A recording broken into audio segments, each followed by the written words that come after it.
welcome to another adventure of Wisman Ranch. Today, we're gonna go outside, tap some maple trees, and make some maple syrup. What do you think about that? That sounds really groovy, don't you think? Yeah, you betcha, don't you know? Ha ha, yeah. So, get ready right now, because we're gonna go out there and get us some doggone sap, and I'm gonna show you how to go from first to tap. Let's get her done, number one, son. Bye-bye now. See you soon.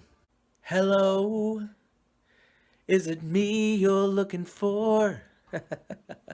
Oh man, singing, it's always great. I love to sing, especially when I'm getting ready to go tap some trees. Well, we got some tapping going on here, and we're gonna give you little details of how we're doing it. What we have is we have our instruments of tapping. We have a almost 2-gallon bucket, food grade with a cap. We have our tubing and our spiles. You can get both of those. The tubing spiles come together in the same bag. You can get those off from Amazon, and you can get the white food grade buckets off from Amazon. They're all really cheap. I also have my handy dandy electric drill with a 5/16 bit on it. Now you're probably looking and saying, what is that at the end of the drill bit? Well, that's tape. When you tap a tree, you want to tap around anywhere from 1.5 to 2 inches, and that's marked at 2 inches. You go any deeper, are you going to get the same amount of sap? Probably not, but basically everything I've read and seen and stuff shows 1.5 to 2 inches. Then I have these hooks. Now I got these hooks so I can hang the buckets on, and that's what's going to happen. So, basically what I do is I take this other drill here. This has a 5/16 as well. And I'm going to drill a hole into the food grade bucket. Gabe, come here, please. My son Gabe, he's coming. See him right there? Hey, Gabe. All right. So, just hold that right there for you, right there. Yeah! Tick, tick, tick, tick, tick, tick. All right. Anyway, getting back down to business. What I'm going to do here is I'm going to take this drill bit, and I'm going to drill right here on the side of the bucket. Hold on. Why am I doing that, you're asking? Oh, that's a great question. Great question. The reason I'm doing that is I can hang these up onto the tree and put the tubing right into here, and it's all protected. I don't have to worry about anything getting in to my sap. So I take it and right there, and I just drill.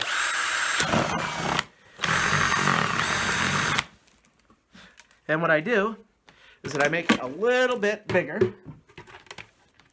I make it a little bit bigger, as you can see right there. And let me get a tube out here.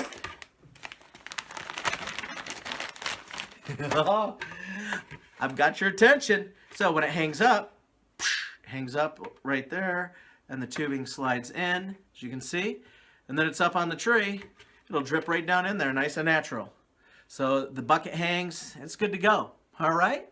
Well, stay tuned, and what we're going to do is we're going to be heading out to actually tap a tree and show you what it's all about. Woo! Yeah, baby, it's almost time! As you can see, we've got a lot of snow on the ground. That wasn't the case just 3 days ago, but it snowed about 15 inches. It's okay. We're still going to tap this tree. The kind of trees you're looking for, obviously, are going to be your maple trees. Your sugar maples are going to put out about 2% sugar, and the rest of them will put out a little bit less. So it's 40 to 1, 40 gallons. For every 40 gallons of sap you collect, you're going to make about, give or take, 1 gallon of syrup. Now this tree here, as you can see, I have marked. In the fall, we just moved from Alaska, and in the fall we went through and marked a lot of the maples just to make sure we were tapping the right ones. And you're also looking for trees that are 12 inches in diameter or bigger. This one here, I measured, it's a little over 12 inches, so we're going to tap this one. Go ahead, Gabe. Before you start tapping, though, and you get all your bucket and stuff together, you want to sanitize everything, and that's what we've done. We've washed and then sanitized in bleach solution. to get everything done. Now, as you can see, Gabe is down there. He's getting ready to do the drill. Now you're looking for a good spot. Hold on. You're looking for a good spot on the south, preferably on the south side of the tree. But it's, you know, south is about where he's at. So when you go to drill, you're going to drill at a slight angle to help the sap kind of come out. So go ahead, Gabe. And you want to drill down to that tape.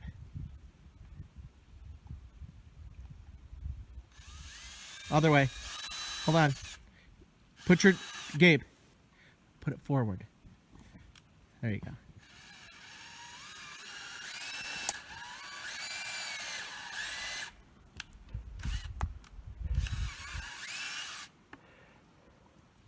Okay, as you can see, he's got sap already coming out of the hole. So now what he's going to do is he's going to take his spile and stick it in there. He's going to tap it in, and he's going to, at the end of your, there you go, and then tap it in until you get, until it feels hard. And you should feel a bounce. There you go, just like that. Then he has the hook. He's going to put that in for the bucket. Look at all that sap dripping down. That means he's just going to have to go check sap buckets today. Because we've got 12 in already. This will be, I think, our 13th or 14th. Our 13th. Okay. So as you can see, he's going to take that. He's going to stick it in the bucket. And he's going to hang the bucket there.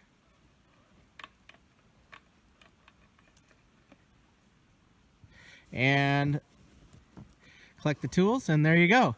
So as you can see, the sap has already leaked down where he started drilling. And that, my friend, is a tap. So it was a great job. It's his first tree he's ever tapped. I just want him to get experience so he can learn that. Not like he's going to be doing much anyway this summer because he'll be gone. But, hey, there it is, 13th one. 13's a charm. So, thank you, and stay tuned. We've got other things coming up to show you about sapping. I am now getting ready to head out and check the sap buckets that we have placed along the trees. As you can see, I have this food-grade bucket, 5-gallon bucket, and I'm going around to collect the sap. When I get to a tree, I will go ahead and dump it in and call it a day. Once I'm done collecting around, I'll bring them back in. And when I bring them back in, I'll show you what I got in here. I have a 55-gallon drum right here. And I cut a hole in the top up here, and I have a strainer. In this bucket, I just dump the sap through there, and I strain out whatever impurities are out of the sap or whatever might have collected. Once I dump it in there, I'll empty out the strainer and just collect it all in here. Once this thing gets full, I will then proceed to pull out Bertha. That's what we named our evaporator that we made. Once that's finished, we'll start pouring in and doing our boiling of the sap. And once we start doing that, I will show you how that works. All right, let me go out and start getting the sap from the buckets. It is a very beautiful day today. You basically want to wait for the days to get over, you want the days over freezing, so around 35 to 40, maybe even higher. And the nights you want to be under freezing. Basically what happens with the sap is the root system there, when it freezes, the sap is frozen underneath. And as the sun heats up the roots of the tree, the sap starts to put pressure on the tree. And you'll take your little spile, you go out, drill a hole, put it in the tree, and the pressure pushes the sap up. So if it freezes at night and it warms up again during the day, it creates pressure and just keeps pushing it up through. And, you know, that's what pushes the sap out. So, yeah, we'll check our little buckets. That was just a little tidbit for you. All right. Well, I'm walking through the woods, trying to get the sap bucket. It makes me feel happy all the time. Oh, hey, how are you? Welcome back. As I said, we're heading out into the woods to get our sap buckets and empty them. And this is after we've already done the hole, so I'll show you what this looks like. As you can see, we've got the bucket here. I got 1.5 gallons, 1.75 gallons, almost 2 gallon white food grade bucket. I've got the spile hooked up here, the tubing running down into my bucket. I got a little hook here to hang on to the bucket, which, you know, fills up. Now I know it's kind of small, and most professional sappers will use those big blue plastic buckets or the metal buckets, or they'll have a big tubing system. We're not doing that. We're doing easy because we're doing hobby. And I don't mind walking out in the woods. It's beautiful out here. It's probably around 42, 45. We had 6 inches of snow last night. Got down to freezing. So, yeah, you know, basically, it's just beautiful, beautiful, beautiful.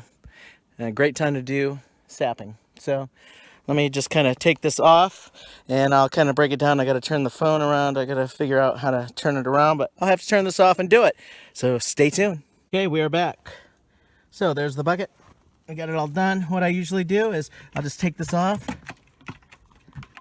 and pop this pipe out right here. And then I try to hang it right, just kind of put it here on the tree so it doesn't go. But you can see where the sap is kind of starting to, it's leaking out of the tree and coming straight down in there, and it's going to build up in there until I put it back in my bucket. So, take off the top of my sap bucket, pull this lid off from the plastic, and it's not very much. I mean, I checked them last night and got a little bit, but yeah, I just pour it right into the bucket, and that's all we do. Then I put the top back on, put the hose back in the hole on the side. Let me show you. See, I got a hole right there. I drilled a little hole to fit the tube in. Instead of going in the top, I just go in the side. That way the cover's on the bucket and it protects it from whatever. And everything I get pretty much is sap from the tree. It makes it a lot easier. So once I put everything back together, I hook it back on the tree, and I'll check it again tomorrow. So stay tuned. It's almost boiling time. Woo! All right. Bye-bye. Hey, what's going on? So, we are at the final stages of syrup making. Woo-hey! We've got Bertha rocking with the sopping in the panas. Woo! Yeah! So let me let you take a gander. As you can see, we've got the two system going. Bertha's rocking. We've got this one here, which is the one that's really evaporating. That one back there is the warmer pan, so it warms up back there, and then we transfer it here, and we just keep doing that back and forth. And then we got the fire rocking. So, as you can see, it's almost time for the breakfast table. Woo!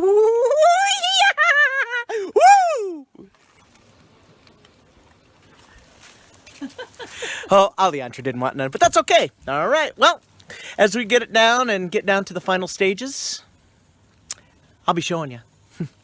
All right, stay tuned. We'll be back right after these messages. Woo-wee! Hello again. We are back. And this time, we've had a little problem. We've kind of been out of the net a little while. We had an unfortunate accident. I lost 5 gallons of sap. How did that happen, you ask?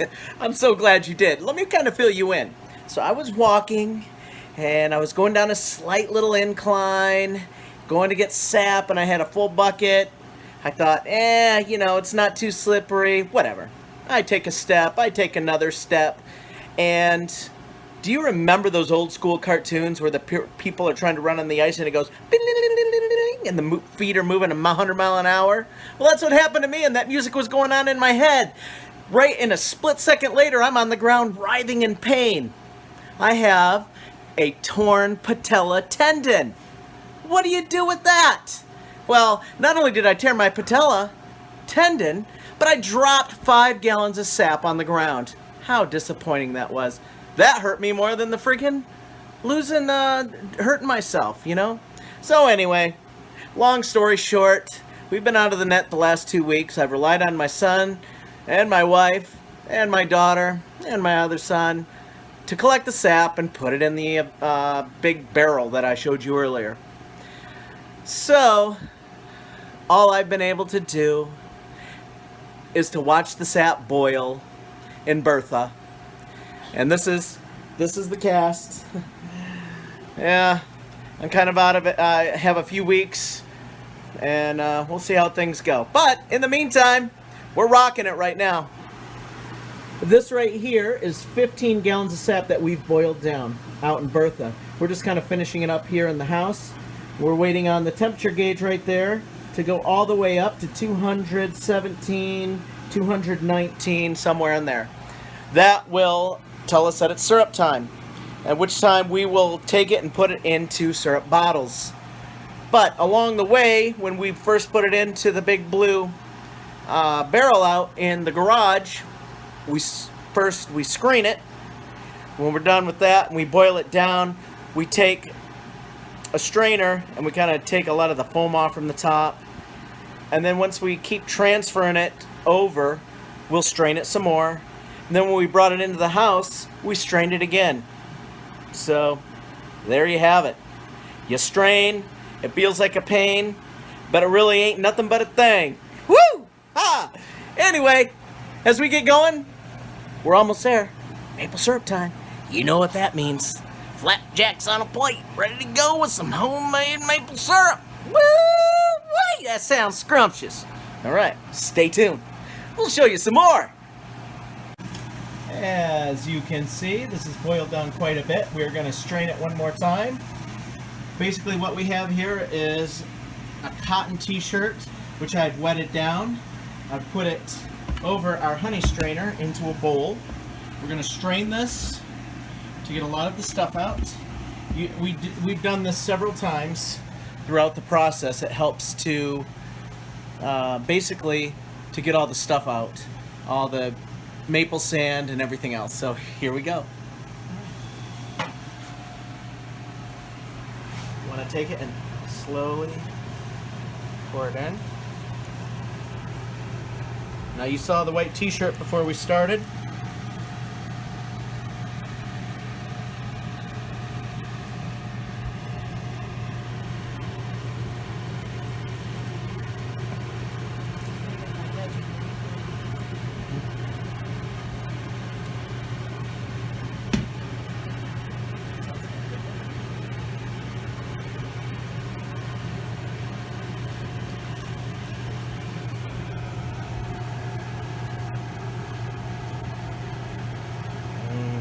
Smells so delicious.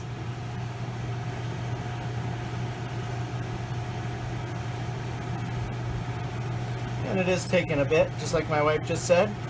It is getting thicker because it's taking a little bit to go through this.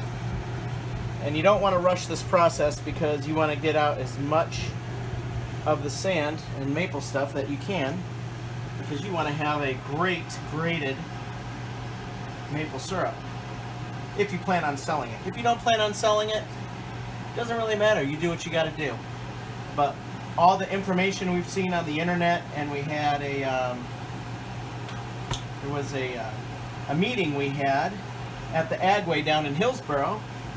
We had a sugar guy come in from the University of New Hampshire Extension Office, and he showed us what it looks like if you bottle stuff up and you don't strain it really good. Almost there.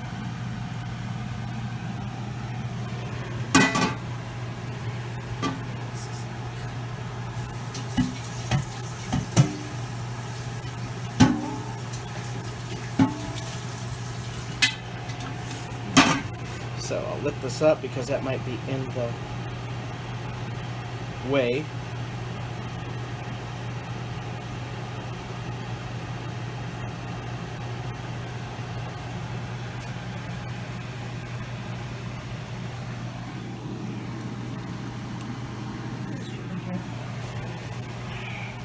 And I'm going to show you all the sand. You can actually see it a little bit in the t-shirt. Sediment. Right there. Let me drag my finger through it. Look at that. See that on my finger? That's maple sand. And you're probably thinking, well, how does sand get in the maple syrup? Well, it's through the tree.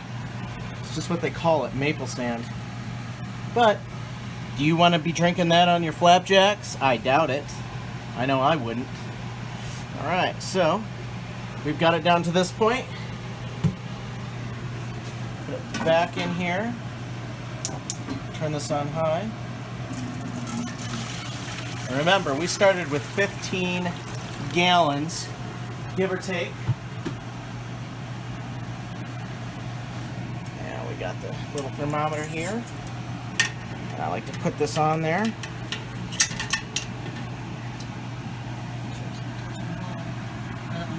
Yeah, that one has a guard on it. So. But anyway, there you go. That's what we do. You want to do that process several times. I started it when we first took it out of the tree. I brought it into the big food grade, big 55-gallon drum, dumped it through a strainer to get all the sediment and stuff out. Then, all the stuff that might have fallen into the bucket. Then, as we cooked it through Bertha, and we kept transferring it over, we would skim it with a little skimmer that we have.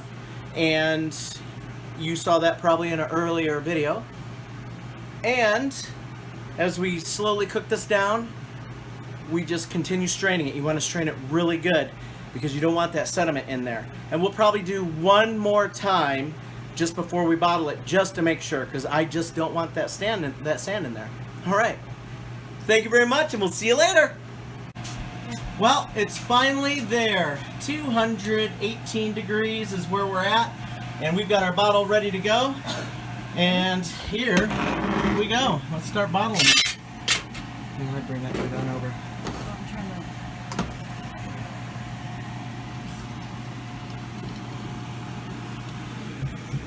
I'll leave it now. It's time. Yeah, we're videotaping here for YouTube, Alejandra. Do you want to put that on YouTube? She wants to put on YouTube. Smell my hands. Well, it's better to smell her hands than to pull her finger, I guess, right? Anyway, Hopefully. yeah. Alejandra, where the other syrup things are, a little plastic Switch out. container of lids and stuff. Will you bring that here, please? I need the lids.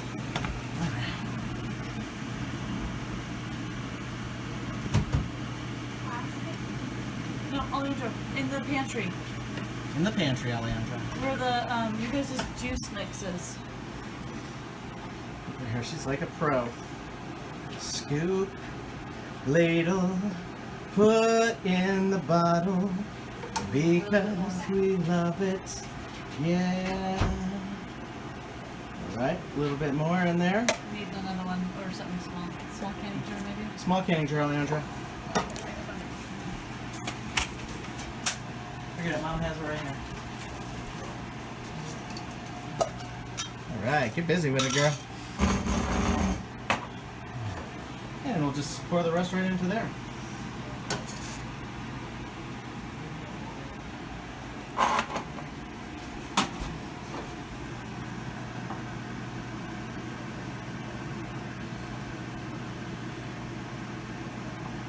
The spatula. Yeah. There it is. Cap that one up. Invert it. What are we inverting for? Oh, just to ensure that it will seal and then it kills all the bacteria or anything that might be in the glass, because it's so hot that it'll just kill everything. So with these jars then too, we set them on their side. That way all the glass up here that doesn't have hot syrup in it will, and anything will die. And then also it will seal the lids to the containers. Awesome. And we'll be good to go. So, there you have it. There we go.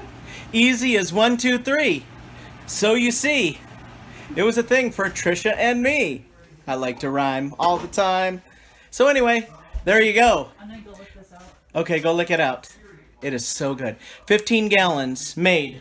2 12-ounce containers and a half of a half pint. Not so bad. We still have like 50 plus gallons of sap to get. All right. Thank you. Have a great one. And get ready for another adventure. We've got bees coming soon and an orchard. Woo! See ya! Out here.